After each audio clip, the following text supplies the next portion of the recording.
2018, Stacey Abrams ran for governor of the state of Georgia. Now, Stacey, who was a lawyer at the time, she was in the race versus Brian Kemp. Now, Brian Kemp was the Secretary of State. So Brian was in the race, but he was also over the race. Now, Stacey was the first black female to ever be a nominee for the Democratic Party for any governor race. This was a pretty big thing. Stacey lost the election for governor in 2018 for Georgia. Now, Brian was accused of voter suppression. He was accused of closing the polls in certain areas. He was accused of holding up voters' registration forms and application. But Stacey didn't get down on herself. She decided to start this organization called the Fair Fight organization. This organization helped her raise money over $40 million. This organization helped her register over 800,000 voters in the state of Georgia. And at the recent presidential election in Georgia, she was known for the one who helped Joe Biden win the state of Georgia. He won by over 12,000 votes. And she was the catalyst for that change. You see, in 2018, she could have been a sore loser and go into her basement and tweet and saying that hey, they cheated me, it's fraud, and got some lawyers on TV telling stories like somebody we know. Let's get him some counseling. But anyway, make a long story short, she decided to do something about it. Beloved, I just want to encourage somebody out there today that there are going to be some times in your life that you are going to be wronged, that somebody's going to do some things to you. But this is what Stacey did. She did not complain. She decided to make a change. You see, during those times, she could have flipped the table, but she flipped the state. The state turned from red to blue. I want to encourage anyone today to be that change that you want to see. Beloved, I want to encourage you that we all going to go through situations in our life, but we are not to give up, and we are to do something about it. What about you? Are you facing a setback today? Are you in a situation where you were done wrong? Well, she's a great example of someone who did not complain, but she did something about it. When you complain, you remain. And that does not affect change. It is a complete waste of time. So today I want to talk to you about stop wasting time. We've been going through the book of Proverbs, and Solomon has been talking to his son and his daughters, and he's letting them know that in life, one of the most important things you can do if you want to be successful, you must have effort and a solid work ethic. That there's nothing around that. You must have both. And this is so critical to anybody who want to make any kind of change in their life. I can remember times when I was in high school and we had this coach called Mike Taylor, and Mike Taylor had some very colorful language. Mike Taylor was a hardcore coach, and he was cussing. He cussed better than Bernie Mac, and so we was out there loafing, and we wasn't going full speed in high school on defense, and Coach Taylor pulled us in, and he said, "Listen to me, you young men." He probably used a couple other words, but he said, "Look, all of you got different talents. Some of you are stronger than others. Some are faster. Some may be a little smarter. But there's one thing that all of you can do is give maximum effort. Everybody can give their best." And he said there is no excuse for lack of effort. And if you all don't give me effort, I will not give you my time, and you are going to be sitting home. I want to encourage somebody today, I don't care who you are, but a person, effort, is a direct reflection of their priorities.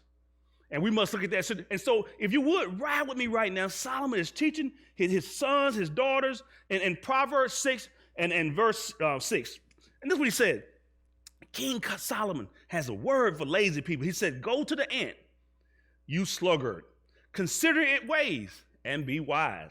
He said, it has no commander, no overseer or ruler, yet it stores its provision in the summer and gather its food at harvest. Come on now. If you notice anything about an ant is always working.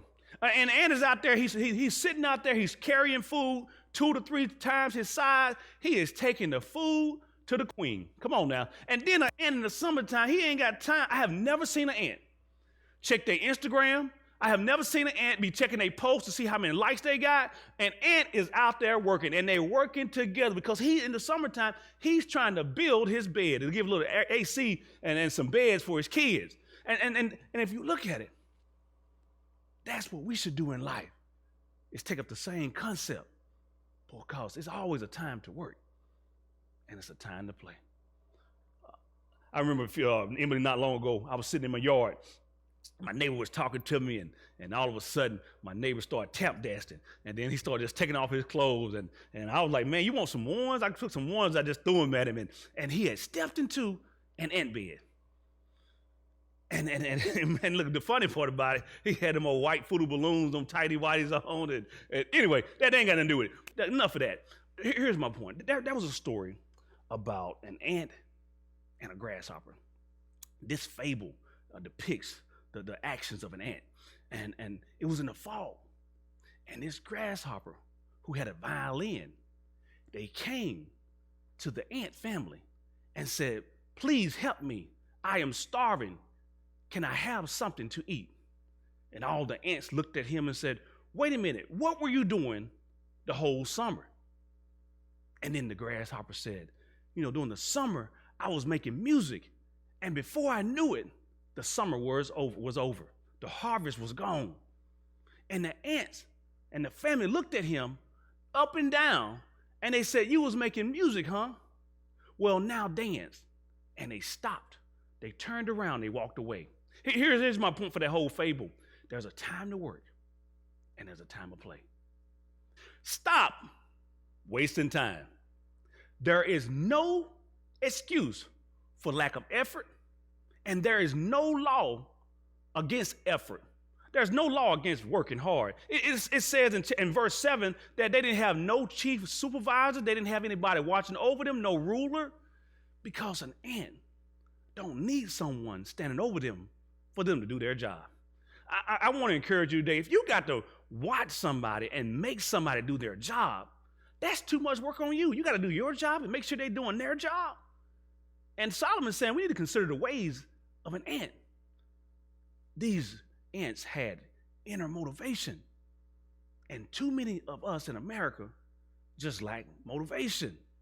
Now, if Solomon is encouraging us to not to waste our time, lo and behold, don't you let somebody else waste your time. Do not, I'm going to repeat, do not let somebody else waste your time.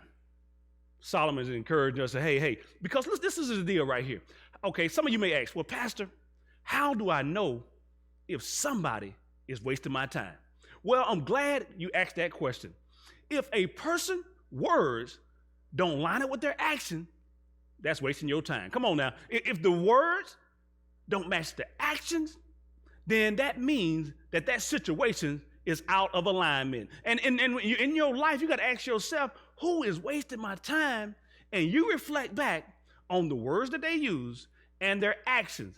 If it don't line up, then you know that they're wasting your time. Come on, beloved. You got to protect your time, because you are the king and the master of your time. And if there's anybody, and I repeat, anybody wasting your time, you don't wait for them to make their excuses up and they're going to get it together tomorrow and give me one more chance and all that. You are the king of your time. Take your power back, and do not let somebody else waste your time. I know this lady who is a supervisor of this large agency. She was telling me about one of her employees who is a devout Christian and a devout mess starter. This lady would come into her office and always complain about the workload, and she would always keep up confusion throughout the office. And this supervisor was telling her, instead of us wasting time talking about the workload, we can be working on the workload.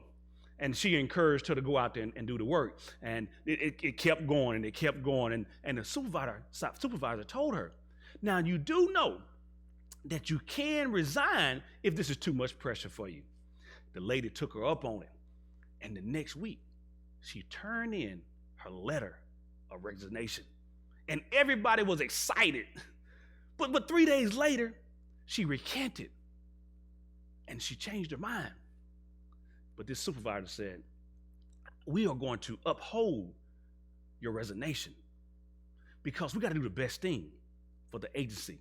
You see, this person was wasting time complaining and keeping up confusion, and the supervisor made her mind up that she was not going to allow her to continue to waste her time. When people are wasting your time, you don't give them the chance to keep wasting your time and keep stringing you along with the excuses with the back and the forth. You are in control of your time.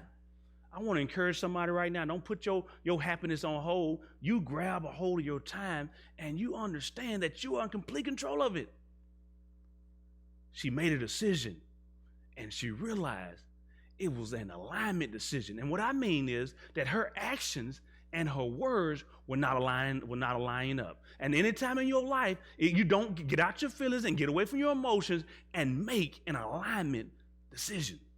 My question today, is there somebody wasting your time?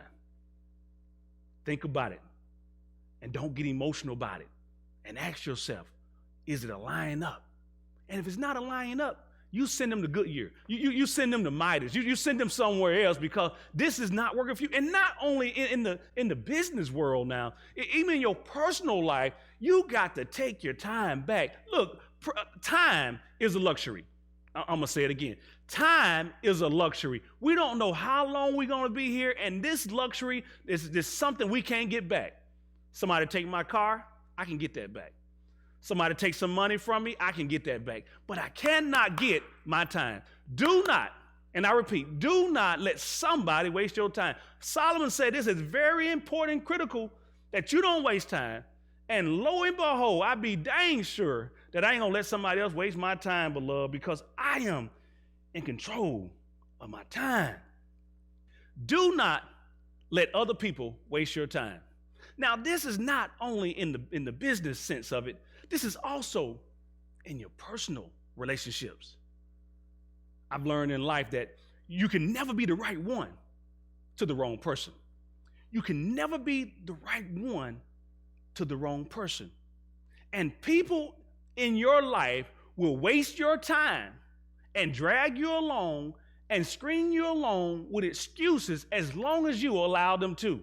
You can't put the ball in their court. You have to take control and power over your time. Do not let them waste your time. Because if the feeling is mutual, then the effort should be mutual. You're looking for a win-win situation. Not long ago, I was driving my car, and my car kept going off the road. And they told me I need an alignment. Do your personal relationships need an alignment? Ask yourself, whoever you're dealing with, do the actions line up with the words? And if not, make an alignment decision. You shouldn't want somebody in your life who's just going to tolerate you. You shouldn't want somebody in your life who just try to put up with you. You want folks in your life not to tolerate you, but to celebrate you, because you are a child of the Most High God. And look yourself in the mirror, boo-boo, and say, look, hey, I am magnificent, and I am a celebration of God. And whoever I deal with, we're going to celebrate together. Looking for a win-win situation. A relationship that consistently drains you is detrimental to your health. And always remember that somebody's effort is a direct reflection on how they feel about you, their interest in you. Is somebody wasting your time today? Ask yourself, are they wasting my time? And you get your time back and get your power back. Stop letting other people waste your time. There's no excuse for lack of effort. And there's also no law against effort. And the text says that there's no lost opportunities because of effort. Let's look at this text right here. Look at the ant. Let's check out the ant again. The ant, it said that she prepares her bread in the summer and gather her food. The ant thinks ahead. The ant plans for the future. They gather all of the harvest, their food in the summertime. And then now in the fall, they can eat. Come on now. If a lowly old ant, now I don't know, you see how small an ant is. Look how small an ant brain is. If they can prepare for the future, why so many of us as humans don't prepare for the future? Come on now. Lazy folks don't prepare for the future. And Solomon has pointed out, he said, these are the wisdom and these are the teachings of an ant. They plan for the future. But lazy folks often don't. And then it also says that she gathered her food. That means that's just something about some work once again.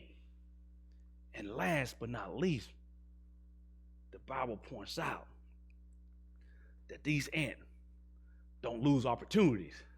You see, they had opportunities to eat because during harvest time, they was picking.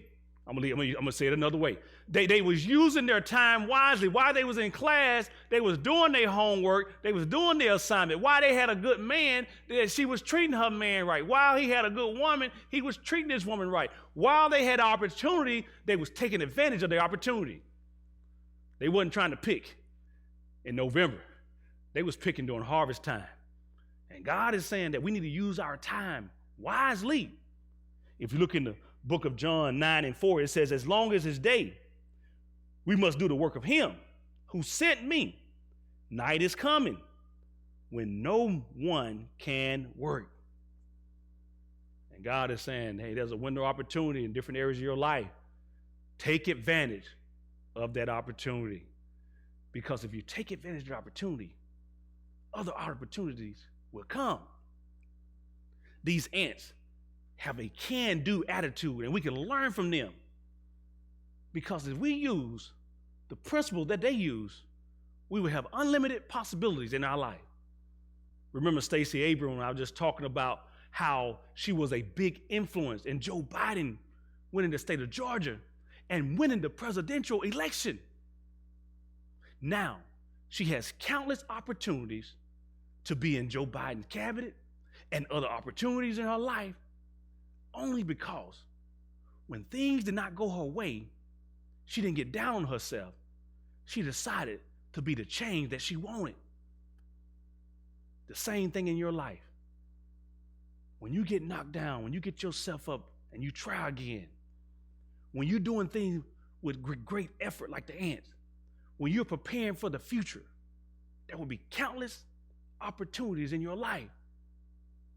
But like the parable of the ant and the grasshopper, those who do not prepare and those who are here trying to make some music, when the time comes in the fall, poverty will steal things from you in the midst of the night. I want to encourage you today to make sure that you're like the ant and you're seizing your opportunity. What opportunities do you have today that you're not taking advantage of? I want to encourage you to take advantage of those opportunities and understand that you have complete power over your time. Just like the supervisor, she had made her mind up that she was in control of her time, and she was not going to leave it to others to decide when they're going to stop playing games. She wasn't going to leave it to others to decide how her time was going to be spent, because she understood that she has the power and she's going to keep her time from being wasted. Beloved, if anybody gets something from this message today, understand, as I said earlier, that your time is a luxury, and Solomon is recommending that you stop wasting your time. And lo and behold, don't let nobody else, and I mean nobody else, waste your time. Look, there's some great things in store for you for the rest of the year. God gonna do some great things in your life, but you have to protect your time. And when you use your time wisely, God is saying that there will be unlimited possibilities and opportunities in your life too. Get your time back, beloved, and understand that time is a precious commodity and you can't get that back. Thank you, and God bless. We hope you enjoyed the message today. It is now time for Tithes and Offering. There are 3 ways to give. You can use our CashApp at the bottom of the screen. You can also text, and it's at the bottom of the screen. Or if you would like, we have a Dropbox here at the church where you can drop off your giving. Now, if something was said today that moved you and you want to give your life to Christ, we would like for you to call us at 601-408-7156. We want to talk to you about your decision today.